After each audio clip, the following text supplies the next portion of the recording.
This video was inspired by a sexy bastard known as Swag. Link will be in the description. I'm so drunk I can barely see. Bloody hell's begin. Do another. I bet you was not expecting this at all. But welcome to a video on how to get good at boss mode. Perhaps the most relaxing thing in Garden Warfare 1 to play. Players who commonly use the eyes in the sky have access to some powerful tools for their team, whilst pretty much just sitting back on their ass and being a lazy piece of shit 90% of the time. Let's get started.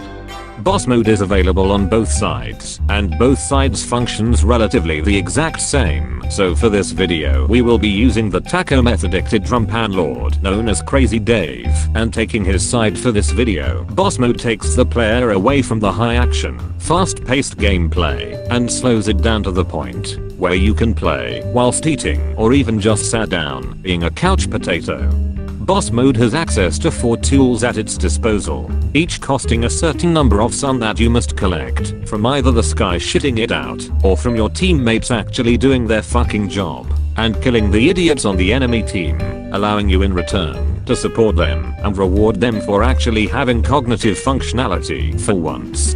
The first of these tools is a spyware coconut spotting machine capable of revealing the location of any poor undead idiot that decides they want to exist near it. This only costs 75 sun and has the fastest recharge time out of all of your utilities, so you can place down quite a few of them. Do note that they can be destroyed, so you will have to be careful where you place them. The second of the abilities is a twin heal sunflower that dispenses 3 sun drops every 2 seconds, providing whoever decides to stand near it quite a lot of sustain. The twin sunflower costs 100 sun to deploy, and the cooldown is slightly longer, so whilst you are still able to freely place it down, you will have to take a bit more care with where you place it, as like the coconut spotting thing, it can be destroyed, which stops it from providing any more healing. You should also make sure that the person you are giving the twin sunflower to will actually be useful with it or actually be able to defend it, so it is strongly suggested to not give it to some guy sitting in the back who's probably never going to be seen, or you'll not only end up wasting it but also reveal that person's location and end up getting salt messages from them.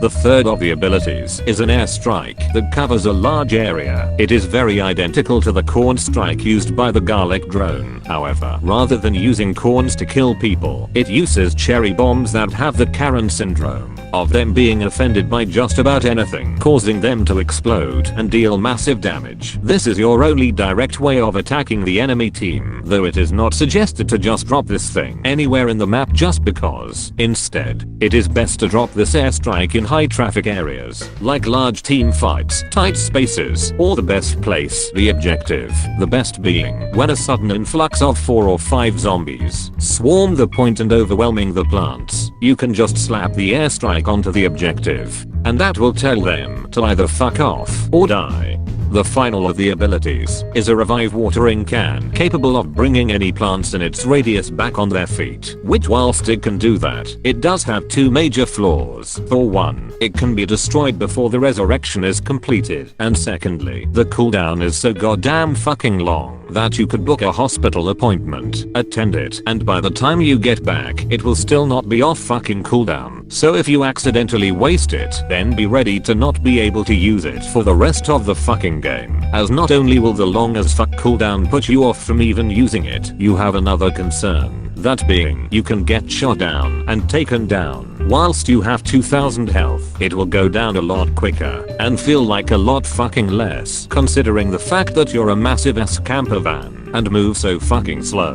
that you can be outpaced easily by a fucking armored chomper main trying to find the will to actually play against a team of engineers. Thanks to this guide, you will now be able to be the laziest piece of shit in the game as you sit in your Mountain Dew infested couch, littered with Dorito chips, as you literally provide next to no fucking help for your team. Be sure to watch out for the next mystery get good in a few days. Thanks for watching, and don't forget to subscribe for more shit like this. Have fun.